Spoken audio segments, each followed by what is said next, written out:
আলাদা করে এখন আমার পেছনে আর কি বাঁশ দেবো, সবাই বাঁশ খেয়েই আছে। সবারই পেছনে একটা করে বাঁশ আছে।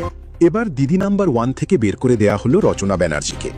রচনা ব্যানার্জির জায়গা দখল করলো স্বস্তিকা মুখার্জি। এই নিয়ে স্বস্তিকা মুখার্জি বলেন, সবাই পেছনে বাঁশ খেয়ে আছে, আমি আর কি বলবো। কেন রাজনীতি করতে গেল রচনা?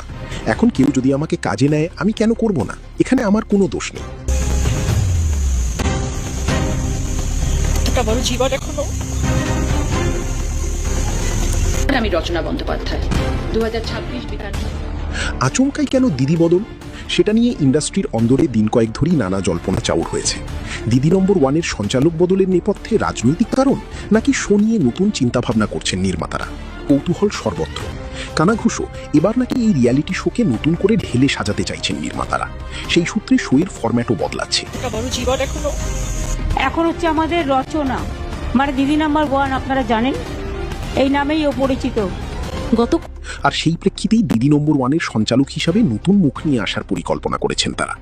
সম্প্রতি জানা যায়, দিদি নম্বর 1-এর জন্য রচনা বিশেষ সময় দিতে পারছিলেন না, যে কারণে মাঝের কিছু পর্বে সীতা ভট্টাচার্য এবং রুবেল দাস সঞ্চালনা করেছিলেন। এদিকে জানা যায়, সাম্প্রতিককালে স্বস্তিকা মুখোপাধ্যায়ের কাছেও সঞ্চালনার প্রস্তাব গিয়েছিল। যদিও নির্মাতারা পাকাপাকিভাবে কিছু জানাননি, তবে দিদি বদলের গুঞ্জন নিয়ে আপাতত টিলিপাড়ার অন্দরমহল সরগরম।